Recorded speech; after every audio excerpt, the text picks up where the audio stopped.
To have this conversation. Hey girl, hey. Hey girl. I'm ready to have this conversation today about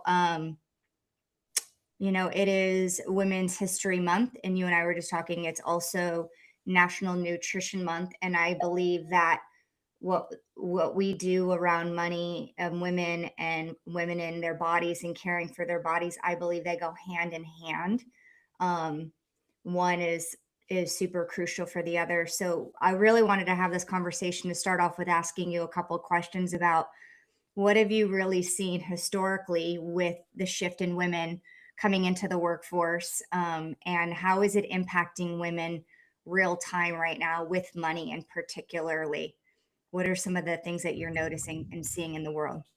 Well, when it comes to women's history, we have to let's just start with the data. Yeah. It's the realest place to start. Less than 100 years ago, women didn't even have the right to vote or own money. We really, there was a small population of women at the, top 1 or 2% of people who had that ability because of systems that were in place for people with money.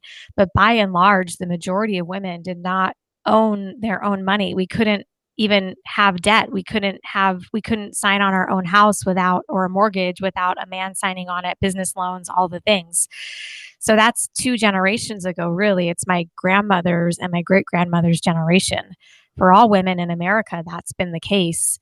And Yeah. globally, even fewer women have had access to resources. Up until about a decade ago, only 15% of the world's wealth was owned by women. Yeah. Today, it's around 33%. In America, it's almost 50-50, but not. So historically, women have not owned the money. So basically what we're doing right now, Melissa, real time, is we're cutting our teeth on financial power. We have power in other places, but financially, specifically, the imprinting years that men have had when it comes to finance and power haven't existed. So it's us, it's our generation, real time, Yeah. that we're learning how to do this and have this amount of financial access at our fingertips real Yeah. time for the first time in generations. So now, thousands and thousands of years ago, that wasn't the case. We had more matriarchal um, equality and more ownership. But in our generation specifically, that hasn't been the case. So that's the biggest transition right now. There's a lot of money coming our way, which means a lot of power coming our way. But we're learning how to handle it and manage it from a nervous system perspective and across the board. It's never happened this way for in our lifetime or in our knowing. Yeah.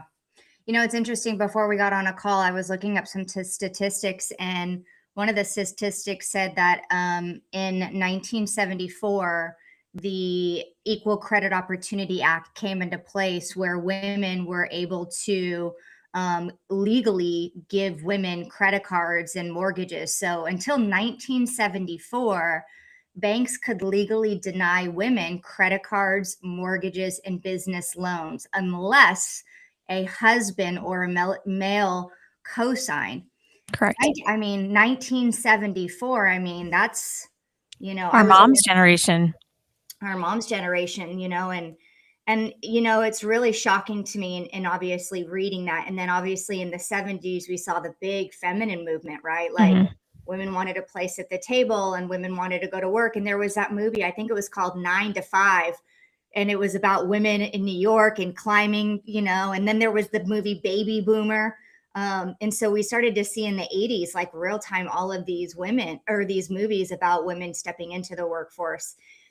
And so I think one thing that I want to kind of come my way a little bit also too is that, as we're stepping into these roles, or we have been stepping into these roles through my lens, through nervous system work and emotional intelligent work, is on average, and this is a statistic, on average, 1.5 to 2 times women are stepping into unpaid labor as a caregiver than men. Yeah. So what does that mean? That means that women are 2 times more likely to bear more of the caretaking and the family dynamic and the unit, for our aging parents, our children. And this is unpaid labor. Mhm. There's no monetary gain from this, right? Mhm. There's emotional gain, like I'm caring for my family, I'm gaining, but there's no monetary gain. And if we're expected to fill these to fill both these roles full time. Let me go to my job, let me provide, let me earn money, let me have my own money, my own wealth, and then I'm going to come home and I'm going to be this full time, caretaker, provider for my family, and all of that. We're burning out, and I just read another statistic that in 2025, 6 out of 10 women in senior leadership positions were reporting burnout. And this is a statistic called Women in the Workplace. And so for me and you, I love what we're doing because we're both spearheading women to say, yes, you deserve money. Yes, you deserve to be an entrepreneur. Yes, you learn to do what you love. Yes, you get to learn how to be educated about money and understand, your relationship to money. And through my lens, it's like, how do we do it so we're not harming our body, so we're not bypassing our body, so we're not, eliminating our joy, eliminating our creativity, which are innate feminine qualities, right? And so we already know statistically that when we are in burnout, biologically, our sex drive plummets, our connection to joy and play diminish, our relationship to creativity start to fizzle out because our body is operating off of cortisol and adrenaline.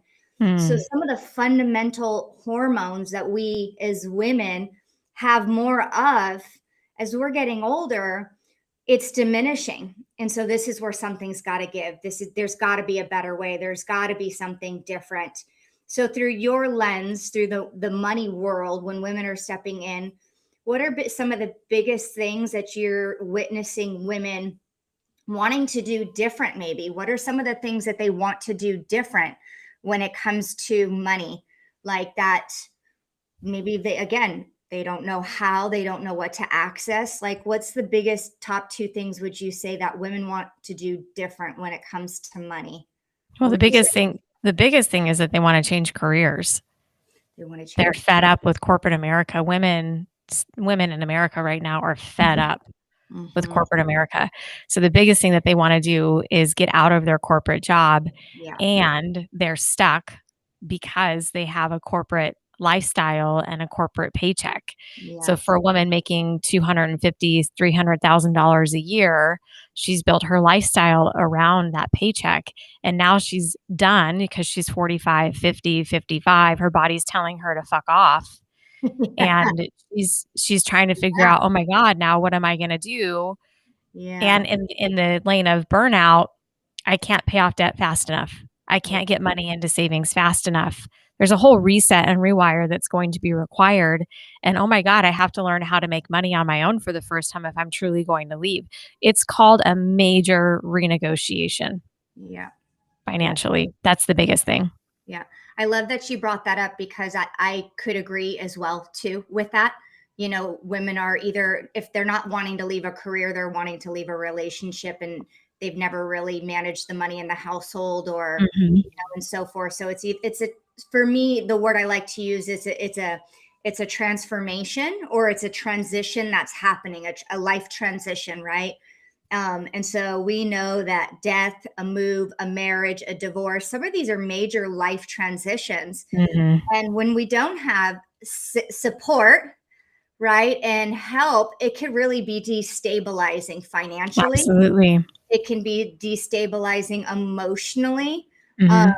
and I'm also seeing this real time, that when women are getting into their 40s, this is why I'm so passionate about what we do, is that we have an opportunity to learn, teach the next generation, and even women stepping out of their careers in 45s and 55s, that we can do it a different way. But we have to be willing to learn new tools, learn new strategies, and even get uncomfortable, quite frankly, right, with asking for help or working with a coach and understanding, because again, that's 30 years of programming, and if not Mhm. longer programming. I'm very fortunate. I left corporate America at 24. I left a long time. I was balls to the walls, like, fuck this, I'm out. And I had no idea what I was doing, quite frankly. I had no clue. I just put so much trust in myself to figure it out, kind of person. Mhm. So I've been out of a corporate America job for the last 20 years. Mhm. And I can understand, that women are afraid to leave. But going back to corporate jobs, I think what's pivotal is that, and again, talking about this, is that when we look at typical corporate jobs, most typical corporate jobs were designed on a masculine patriarchy biology. Mm-hmm. Monday through Friday, 9 to 5, sometimes 10-hour days, 11-hour days, and 12-hour days. And you work that schedule every single day. Well, biology, we're not designed like that. Obviously, we're just not. Our hormones are fluctuating every 7 days. For some of us, it's more often. And so, if we're in an environment that is kind of working against our biology, Yeah. right? And we're in survival because we need money. We need money. We need money. And we're going against the body. We're going against the body. We're going against the body. It's like we're really shooting ourselves in the foot with this. And this is so pivotal, to help women to learn a new way and find a new way. Yeah. So my question to you is that, what has been some of the key advice that you've been helping women that come to you and they're like, hey, I'm 45 or I'm 55 and I don't want to be in corporate America anymore, but I'm in, I have this amount of debt and I don't have this much in savings. Like, what would you give a woman advice if they were listening to this to support them? What would be some key takeaways? Every woman's going to have a different approach to how they get out. Yeah. Number one, if you're ready to get out and you don't get out, life is going to handle it for you. That's the truth. Because unconsciously, if you're talking about it, you're thinking about it, you're in the energy of leaving, and you don't leave because you're scared, corporate America's, you're going to get fired. A life event's going to happen that's going to require you to leave and you're not ready. So the first thing is you need to get ready and be proactive about it. Be on the offense about leaving. And that goes directly to, you have to know your numbers, you have to know your money, and so many women still don't. 24% of women 24% of women feel confident with money. That's the minority of women feel confident with money. So you have to boost your confidence, raise your confidence. You have to take ownership and total control of your financial life, which is the opposite of predominant masculine financial advice, which is commingle your finances and all the things. Yeah. So take the reins back, find advocates, find conversations, find people to learn how to do that. Make the choice yourself. And then the third thing is you need to understand what your own personal tolerance for risk is. Yeah. Some women need a long runway. Some women need to know, exactly, Melissa. Some women need to know that they have a year or two's worth of cash flow runway to be able to make that leap safely. Other women are going to jump out of the plane without a parachute. They have a higher tolerance for pain, not pain, just kidding, risk, both, right? Oh, Risk. yeah. We have a higher tolerance for risk. So we're going to jump out of the plane. We're going to figure it out. So get to know your individual money personality, get to know your numbers, put the roadmap together, but be on the offense about it, because the longer you sit on making a decision, the more painful it's going to be. And more than likely, life is going to handle it for you in the form of a stroke, a car accident, a significant other, someone else in your life getting sick and you're not ready for it. It's going to force you out. You're going to get a pink slip, because women in their 50s are getting pink slips and saying you're fired, you're out anyway. Yep. So if you know you're done, be honest with that. And to your point, get the coaching, the support, the tools, the resources that you need, because no one's coming to save you. Ain't no one coming, queen. No one's coming. Ain't no one coming. There's no, and we're in a culture. I know you love Disneyland, but we're in a culture where we were raised in dialogue and narratives of Prince Charming coming to save us. Yeah. And in my 30s, I hung out in that energy a lot, and it really hurt me until my divorce, just full swing, made me look at the things that weren't working in my life. So anyway, handle it, or the universe is going to handle it for you. Who do you want to be about this conversation? No one's coming to rescue you. Know your numbers, know what you need, make the decision, and start living the life that you want to live. Yeah. What I love to highlight on that is support. And the reason why I want to say support, like I'll even be vulnerable and share a little bit. My mom just got here. My mom is 75 years old. Her brother, my uncle, just died 2 days ago. They found him passed away. unfortunately, he was an alcoholic. I have addiction in my family. And so my mom is the last sibling of her bloodline. And my mom's like having a midlife crisis right now. Yeah. And I think she's realizing like her own impermanence. And I've attempted to have multiple conversations around her wishes.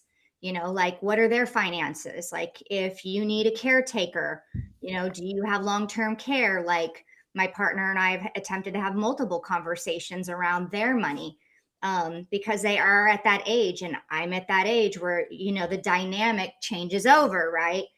And so it's interesting, again, my mom being born in 1950, watching her resistance to not wanting to talk about it, to not wanting to acknowledge it, to fully burying her head as deeply Yeah. as she, can. And I can't be mad at her. She's doing the best that she can with the resources that she has. But this journey about obviously evolving, if in 1974 was the first time women could take a mortgage loan, and a credit card loan, right? And if we're not educated and if we don't know what we don't know, because we don't know what we don't know, we have a responsibility to get educated. And that's so Hmm. crucial. We got to get educated about our money, get educated about our bodies. For me, when I'm teaching women, I'm like, okay, listen, like, your hormones are changing biologically, your body's shifting every 7 days. There are times where you're going to need to set boundaries a little bit more. Hmm. There's times where your body's going to need a little bit of help more. And for women that don't feel comfortable flexing that muscle of setting a boundary or asking for help or pushing through because they've learned they have to be the caretaker, they've got to do all the things, we're overriding our bodies. And I do believe, and I've even proved it to myself, and you proved it to yourself, I can be financially successful and still be in my feminine. I can be in my feminine and I can still run a company. I can be in my feminine and I can still have joy and play and sex. Both can coexist without Yeah. overriding the other. But it is really about getting educated. And I'm in the place right now of, for myself, getting educated, of looking into getting long-term care for myself and looking at getting a life insurance policy for myself. Because again, even though I'm 44, I know, like, okay, well, if statistically my partner's, quite older than me, what happens if I get to 70 years old and I don't have children? And if my partner's passed away and I need care, who's going to look after me? Yeah. Yeah, that's a real conversation. Hmm. So, do I bury my head in the sand, or do I say I have a responsibility to take radical responsibility for my care, my Hmm. financial future, and put these things in place now so I provide that ease and peace of mind for myself? Because it's happening real time and right now in a lot of my mom, my best friend, something's going on with her dad in Portugal, and it's happening real time in front of me of like, Hmm. oh, we're at that age where we got to start talking about these things because no one is coming to save anybody. Yeah. And I want to speak into this because I've had such diverse conversations all over the planet with women from every culture you can imagine. Yeah. And the burying the head in the sand is a white culture Mm. thing. White women in the 50s, white women have been oppressed and suppressed. I'm not negating other cultures, other ethnicities, other backgrounds. I can only speak from my own, but Mhm. it's white women, Midwestern women, women in affluence who just historically have not talked about the real issues. And I grew up in a household like that. Yeah. And I've heard that from so many women of, I don't even know how to start talking about it. I don't even have the vocabulary for it.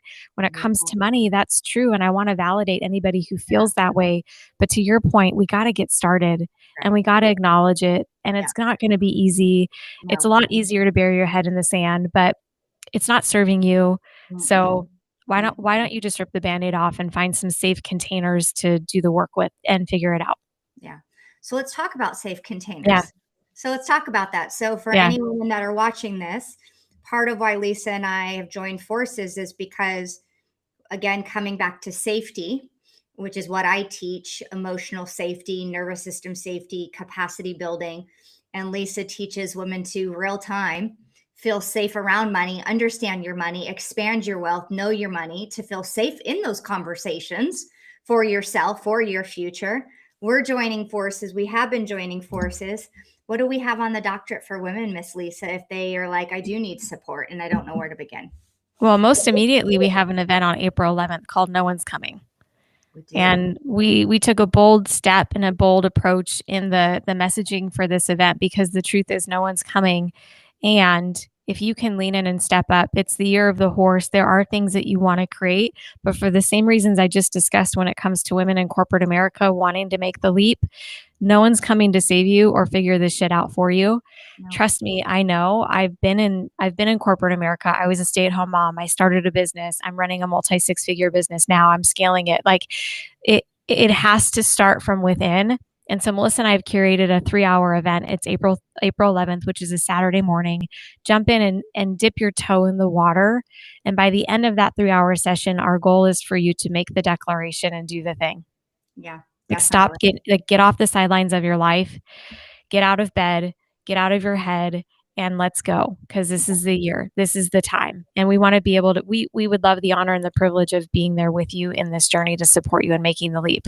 We've got story after story after story of women that we've worked with who have made the leap into a life that they love, not free of headache and not free of hurt, not free of stress, but finally taking the steps to live lives they love. And that's what we want for you too. Yeah. And I love that you brought that in there, that we are all going to bump up against life transitions. And so what Lisa and I are saying is that we're not here to guarantee that you're never not going to experience sadness or pain or any of those heavier emotions, but we are here Yeah. to say that when you create your own foundation within, and you trust yourself and you give yourself new lived experiences through my lens of nervous system work, when you expose yourself to new lived experiences and you get different outcomes, NLP, and you create different outcomes, you develop new neural networks within the brain and in the body, that you can trust yourself. You do know yourself. You do know how to lead your life. And this is our work with women, is helping us to help you to build those neural networks in your brain and in your body, because it is very true. When you follow your life and you follow your dream, for you trust yourself more than ever, and so yeah, any women watching this, April 11th, right? Yep. Saturday, April 11th, it's in the morning. We have a link. It's $297. We'd love for you to be there. Spend a few hours. It will be some of the most valuable time that you can spend on yourself, because here's the thing. When it comes to coaches, Melissa and I are the real deal. Yeah. There's a lot of coaches that just want to sell you on things and they call themselves coaches, but I can tell you without a doubt that Melissa and I know how to get you what it is that you want. You're going to get what you want. You're going to do the work. We would love to be your guides in the process and be the people to support you in making the decisions and taking the steps that you need to take. At the same time, doing the inner work, building the capacity, regulating your nervous system so that you can do it in a healthy way instead of the patriarchal hustle, let's keep going, push through kind of way. Nobody wants that anymore. Let's not create that. But Melissa and I know how to support you, and we love the opportunity to do that. Yeah.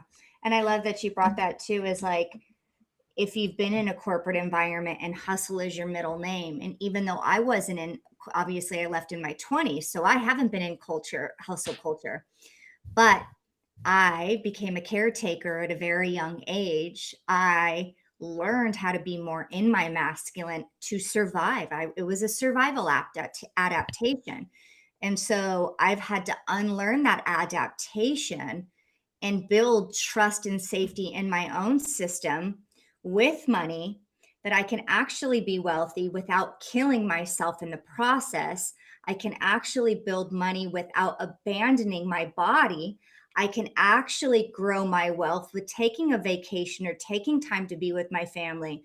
So these are neural networks, whether you're in corporate or not, that they're formed, and we have a responsibility to unlearn that. So I hope to see you April 11th, and I'm going to drop this into Facebook and all the other platforms.